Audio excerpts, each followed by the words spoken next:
Syukur yang sesungguhnya adalah manakala seseorang semakin patuh terhadap syariat-syariat Allah, semakin patuh terhadap apa yang sudah ditetapkan oleh Allah Subhanahu wa taala, baik yang termaktub di dalam Al-Qur'anul Karim maupun sunnah-sunnah Nabiullah Muhammad sallallahu alaihi wasallam. Oleh karena itu, untuk saudara-saudaraku yang sampai saat ini masih santai-santai di rumah, yang sampai saat ini masih nongkrong-nongkrong di pinggir jalan, yang sampai saat ini masih disibukkan dengan aktivitas pekerjaan, melalui mimbar Jumat yang mulia ini, khatib mengajak kepada saudara-saudara sekalian untuk bersegera menuju masjid-masjid Allah, laksanakan ibadah salat Jum'ah berjamaah, karena kumandang adzan Jum'ah sudah menggema di mana-mana. Ya ayyuhalladzina amanu, wahai orang-orang yang beriman, idza nudiya lis-salati min yaumil jum'ati fas'au ila dzikrillahi wa dzarul bai'. Apabila telah dikumandangkan azan Jum'ah, maka bersegeralah kalian mengingat Allah, laksanakan ibadah salat Jum'ah berjamaah, tinggalkanlah semua aktivitas jual beli, tinggalkanlah semua aktivitas duniawi. Dzalikum khairul lakum in kuntum ta'lamun. Sebab yang demikian itu adalah baik bagimu apabila engkau mengetahuinya. Saudara-saudara kaum muslimin yang dimuliakan Allah Subhanahu wa taala, tampaknya umat ini sedang berada dalam suasana yang penuh dengan sukacita. Sebab umat mendengar kabar tentang kemenangan saudara-saudara mereka di Afghanistan yang mampu mengusir kaum kafir penjajah, mampu mengusir tentara-tentara Amerika beserta buzzer-buzzer mereka setelah 20 tahun lamanya bercokol di sana. Tentu bagi orang-orang yang beriman, kemenangan sekecil apapun yang didapatkan, mereka meyakini bahwa itu adalah berkah daripada pertolongan Allah Subhanahu wa taala, sehingga kemudian pantang bagi mereka untuk tidak bergembira, apalagi sampai harus lupa untuk bersyukur kepada Allah Subhanahu wa taala. Ini berbeda dengan orang-orang munafik.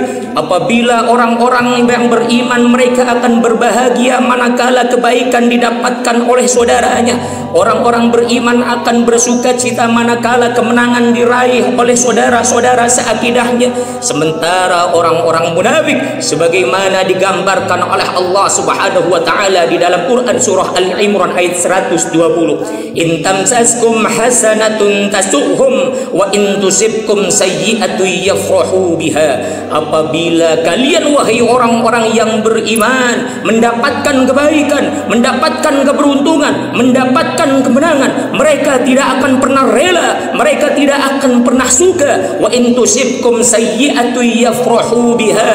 Akan tetapi apabila kaum ini mendapatkan malapetaka, apabila umat ini mendapatkan kekalahan, mendapatkan kebangkrutan, yafrahu biha, mereka akan bergembira ria, mereka akan sangat bahagia melihatnya. Itulah karakter orang-orang munafik yang tidak rela umat ini mendapatkan kebaikan, mendapatkan pertolongan dari Allah Subhanahu wa taala. Na'udzubillah min dzalik wa Allahumma ba'idna min dzalik. Saudara-saudara kaum muslimin yang dimuliakan Allah Subhanahu wa taala, bagi orang-orang munafik yang dimaksud dengan kebaikan adalah menjauhkan umat ini dari Islam. Bagi orang-orang munafik, kebaikan bagi umat ini adalah menjauhkan mereka dari syariat Allah Subhanahu wa taala, sehingga kemudian yang dijadikan role model oleh mereka adalah negara-negara kafir penjajah yang tidak mempedulikan halal dan haram, yang tidak mempedulikan hak ataupun batil, yang tidak mempedulikan hitam atau putih, yang tidak mempedulikan ma'ruf ataupun mungkar. Itulah orang-orang munafik digambarkan oleh Allah Subhanahu wa taala di dalam Quran surah At-Taubah ayat ke-67. Al-munafiquna wal munafiqatu ba'duhum min ba'd ya'muruna bil munkari wa yanhauna 'anil ma'ruf wa yaqbiduna aydiyahum. Orang-orang munafik, baik laki-laki maupun perempuan, mereka mempunyai karakter yang sama. Karakter yang bagaimana? Mereka akan mengarahkan manusia agar bergelut dengan dunia kemungkaran, akan hidup dengan berbagai dunia kemaksiatan. Wa yanhauna 'anil ma'ruf. Sebaliknya, mereka mencegah manusia dari kebaikan, mencegah manusia dari Islam, mencegah manusia dari ketaatan totalitas kepada Allah Subhanahu wa taala. Na'udzubillah min dzalik wa Allahumma ba'idna min dzalik. Saudara-saudara kaum muslimin yang dimuliakan Allah Subhanahu wa taala, bagi orang-orang munafik yang dimaksud dengan kemajuan adalah hanya sebatas dengan teknologi. Yang dimaksud dengan kemakmuran hanya sekedar bagaimana cara menguasai dunia tanpa memperhatikan aturan-aturan Allah Subhanahu wa taala, sehingga mereka senantiasa membanggakan negara-negara barat seperti halnya Cina, Prancis, Inggris, Amerika, Yahudi dan negara-negara penjajah lainnya. Saya tidak pernah membayangkan andai saja mereka hidup di zaman Nabiullah Muhammad sallallahu alaihi wasallam, pasti akan membanggakan Imperium Romawi yang pada saat itu berada dalam posisinya sebagai negara superpower daripada negara Madinah yang menerapkan syariat Islam. Andai saja mereka hidup di zaman Nabi, pasti mereka lebih mengidolakan Imperium Persia yang pada saat itu menjadi negara adidaya daripada negara Madinah yang menerapkan syariat Islam bagi semua warga negaranya. Orang-orang munafik inilah yang oleh Allah Subhanahu wa taala diwajibkan bagi kita sebagai orang-orang yang beriman. Fahdharuhum, berhati-hatilah terhadap mereka. Mereka senantiasa merasa dirinya berada dalam jalan kebaikan, padahal mereka dalam jalan kesesatan. Saudara-saudara kaum muslimin yang dimuliakan Allah Subhanahu wa taala, ada dua cara yang dilakukan oleh negara-negara kafir penjajah untuk menguasai wilayah jajahannya. Apa saja itu? Yang pertama adalah ghazwul askari, perang militer. Mereka kirimkan puluhan ribu militer beserta seluruh peralatan tempurnya, dan kemudian mereka habis-habisan menggempur wilayah jajahannya hingga kemudian mereka takluk di kaki tangan kaum kapitalis penjajah. Ini yang pernah terjadi di Irak, pernah terjadi di Afghanistan, pernah terjadi di Lebanon, pernah terjadi bahkan di negeri yang kita cintai bersama ini.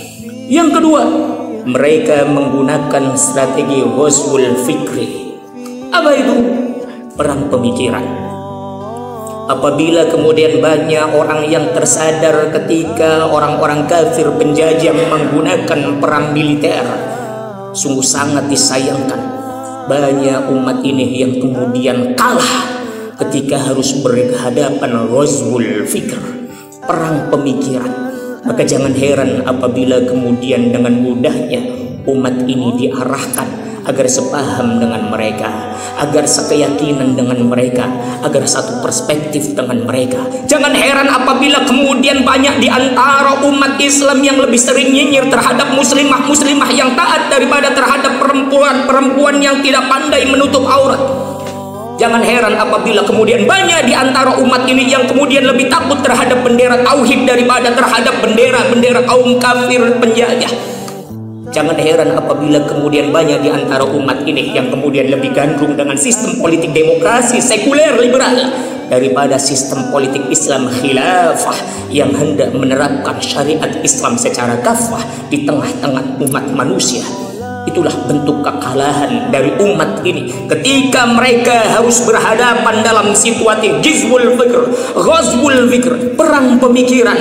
Banyak umat ini yang kemudian terbelalak matanya, kemudian bersiap siaga ketika harus berhadapan para militer mereka.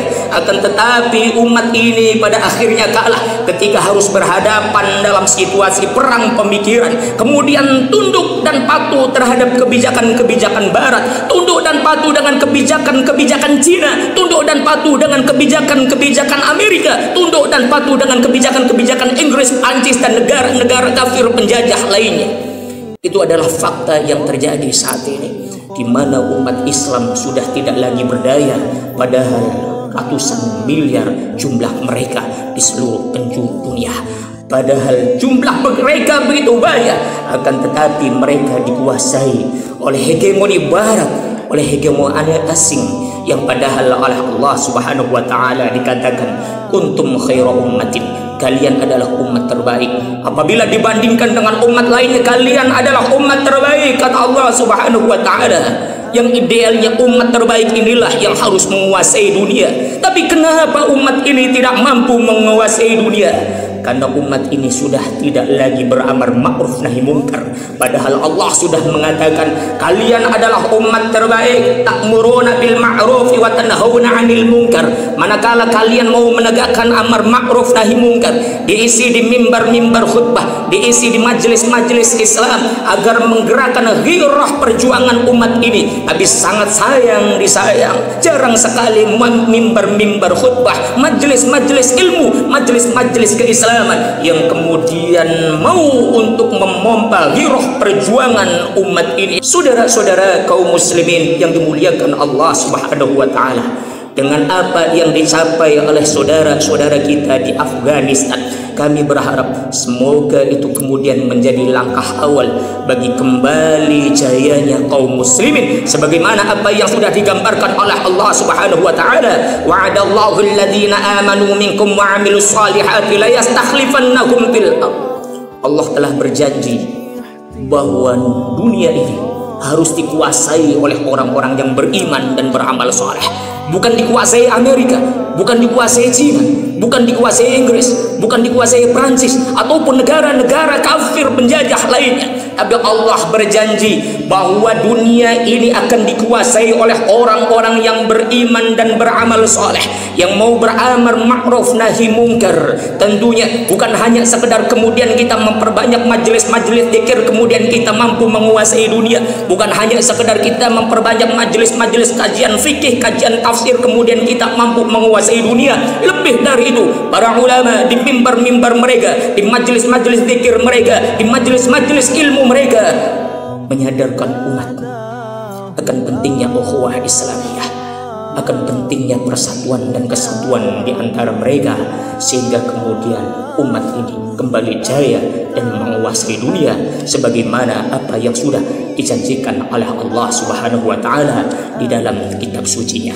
Saudara-saudara kaum muslimin yang dimuliakan Allah Subhanahu wa taala, kemenangan saudara-saudara kita di Afghanistan tentunya kita berharap menjadi pelopor utama bagi bersatunya umat ini, kemudian di bawah satu kepemimpinan seorang khalifah. Sebab sebagaimana dijelaskan oleh para ulama di dalam kitab mereka, sebagaimana dijelaskan oleh Imam Ibnu Katsir di dalam Tafsir Al-Azim, sebagaimana dijelaskan oleh Imam Ibnu Hazm di dalam kitab Maratibul Ijma, sebagaimana dijelaskan oleh Imam An-Nawawi di dalam Syarah Sahih Muslim mereka, ittafaqal ulama ala annahu la yajuzu an yuqada li khalifataini fi asrin wahidin idza tas'ad darul islami amla.